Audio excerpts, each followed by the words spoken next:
이곳은 충북 청주의 한 아파트입니다. 원래 인테리어 공사를 앞둔 집인데요. 여기 보시는 것처럼 벽지가 사방 이곳저곳에 뜯어져 있습니다. 그리고 건축 자재들도 어지럽게 바닥에 널브러져 있습니다. A씨는 이사 오기 전에 집을 새롭게 꾸미려고 지난 4월 유명 중개 플랫폼을 통해 한 업체와 공사 계약을 했습니다. 계약금, 자재비 등 업체 요청대로 3천만 원을 지급했는데 한 달 반이면 끝난다던 공사 일정은 계속 미뤄졌습니다. 조만간 살고 있는 집에서 나와야 하는 A씨 가족 4명은 임시거주처를 구해야 할 상황입니다. 인부들이 오기는 왔겠어요. 근데 이것도 저희가 계속 갔다 해서 나타났다고 하더라고요. 그냥 뭐 하는 척 하려고. 또 다른 유명 중개 플랫폼에 올라와 있는 시공업체에 4,400만 원을 주고 인테리어 공사를 한 B씨. 4-5주면 끝난다던 공사가 거의 석 달로 연장되면서 B씨 가족은 한 달 동안 호텔에 머물러야 했습니다. 그런데 피해는 끝이 아니었습니다. 입주해보니 벽지가 들떠있는 등 집안 곳곳에 하자가 있었기 때문입니다.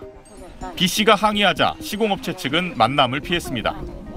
할머니가 돌아가셨다, 코로나다, 직원이 어떻게 됐다, 뭐 자기가 교통사고 졌다. 시공업체를 연결해준 중개 플랫폼에 피해를 호소했더니 자신들은 책임이 없다, 경찰에 신고하라는 답변만 돌아왔습니다. 저희는 중개를 해줄 뿐이다. 계약서 내용에도 보면은 책임이 없다라고 돼 있어요. 연락해보겠다. 그래서 거기서 해주겠다. 내일까지 해주겠다. 끝이에요. 정보는 알려드릴 수가 없고 경찰서 가서 얘기를 하셔야 된다. 두 중개 플랫폼은 문제가 발생한 업체에 대한 별도의 조치가 없느냐는 SBS 취재진 질문에 피해 신고가 들어오면 정도에 따라 별점을 삭감하는 등 필요한 조치를 한다고 밝혔습니다. 하지만 A씨와 B씨가 자신이 계약한 시공업체로부터 피해를 당한 사람들이 만든 카카오톡 대화방에 가입했는데 두 대화방 회원수는 20명이 넘습니다. 제보 받고 취재한 김민준 기자 나와 있습니다. 자, 김 기자, 음식 배달 플랫폼처럼 인테리어 중개 플랫폼에서도 시공사들을 연결해 준다는 거잖아요. 그러면 현행법상 책임 여부는 어떻게 돼 있습니까? 네, 전자상거래 소비자보호법에 따르면 이 플랫폼 업체는 나는 판매가 아니라 연결, 그러니까 중개만 한다라는 뜻으로 중개사업자다라는 사실을 고지를 하면 이 소비자 피해에 대한 법적 책임은 지지 않아도 됩니다. 앞서 보신 이 두 중개 플랫폼들은 문제가 제기된 시공업체에 대해 필요한 조치를 한다고 이야기를 했는데요. 막상 내용을 살펴보니까 별점을 삭감하거나 아주 심하면 이 플랫폼 업체에 노출되는 리스트에서 제외하는 정도의 조치만 할 뿐 이미 발생한 소비자 피해 자체에 대해서 보상을 하거나 아니면 AS를 해주지는 않는 상황이었습니다. 네. 그중 한 플랫폼은 원래 계약대로 공사가 잘 이행되고 있는지 확인하기 위해서 이 관리 감독자를 현장에 파견을 하는데요. 막상 확인을 해보니까 진행 상황을 체크하는 단순 모니터링 정도에 그쳐서 피해를 막기는 역부족하다는 지적이었습니다. 실제 피해자 이야기 직접 들어보시죠. 시정 조치를 좀 해줬으면 좋겠는데 그냥 와서 이런 말 위로될지 모르겠지만 어쩌겠습니까. 뭐 이런 것뿐이고. 자, 어느 정도는 책임성을 좀 높이는 조치가 필요해 보이는데 현행법 개정 움직임은 없습니까? 네, 공정위가 지난해 3월 이 전자상거래법상 중개 플랫폼들이 이 소비자 피해에 대해 연대 책임을 지고 소비자도 플랫폼 사업자에게 배상 청구가 가능하도록 법 개정을 추진했습니다. 계약 체결 과정에 중요한 역할을 했다. 거래 관계가 틀어지거나 문제가 생기는 경우에 플랫폼도 연대해서 책임을 지자. 국회에서도 비슷한 취지의 법안이 여러 건 발의가 됐습니다. 소관 상임위 문턱을 넘지 못하고 계류 중인데요. 중개 플랫폼들은 일거리를 구하는 업체나 사람들로부터 각종 명목으로 수수료를 받아서 수익을 올립니다. 그런데 이 판매자와 소비자의 계약 성사 이후에 벌어지는 일들은 이 플랫폼 업체의 수익에 직접적인 연관이 없기 때문에 플랫폼 업체가 소홀하기 쉬운 구조입니다.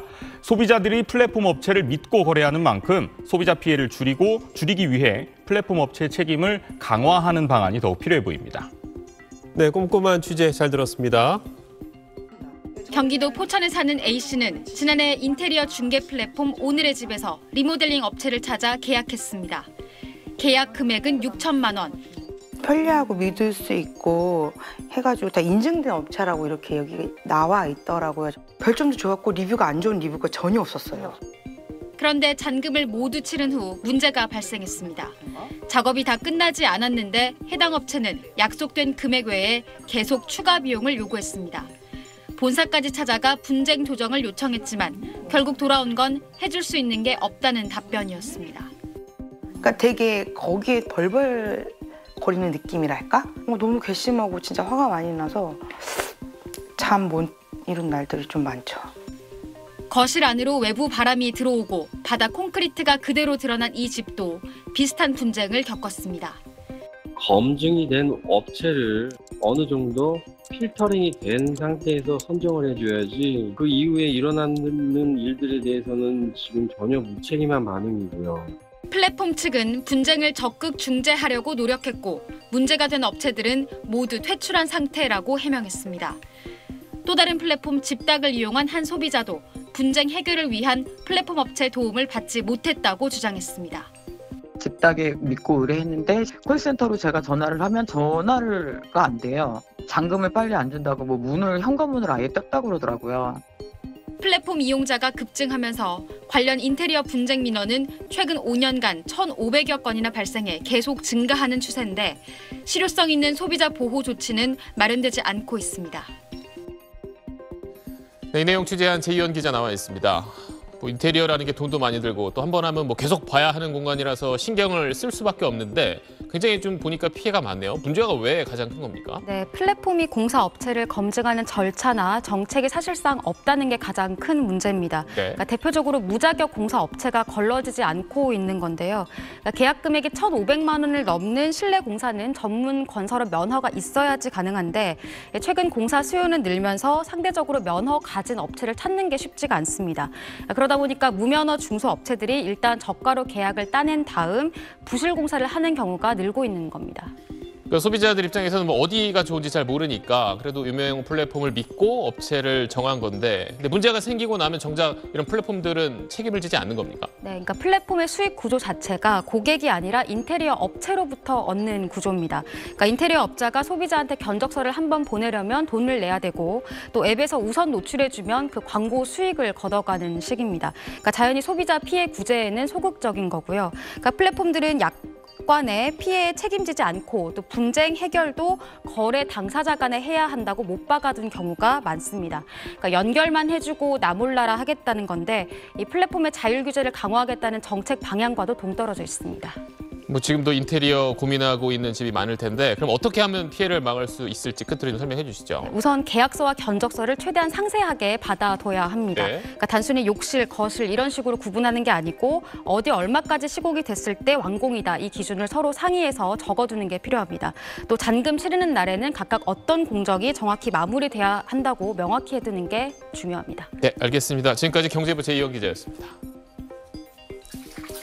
지난 8월 부산 사하구의 한 주택.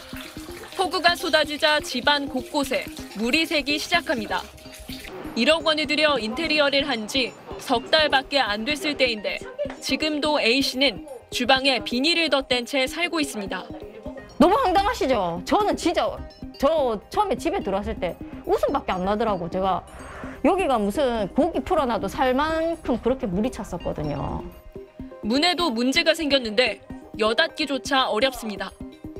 여기서 이렇게 열면 여기 지금 걸려요.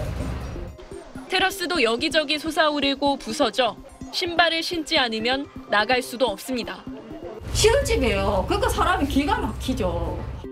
A씨는 지난 3월 홈쇼핑 광고를 보고 한샘과 인테리어 계약을 맺었습니다. 영세업체는 솔직히 못 믿고 못 맡기겠고 그래서 좀 돈이 들더라도 한샘에서 하고 싶어서 그 매장 안에 부스가 다 따로 마련돼 있더라고요. 이렇게 심각한 문제가 튀어나오는데 공사를 담당했던 한샘 대리점은 하자 보수를 외면하고 있다고 합니다. 한샘 대리점이 맞는 걸까? 한샘이랑 협력 업체로 해가지고. 이름이 한샘 대리점이잖아요.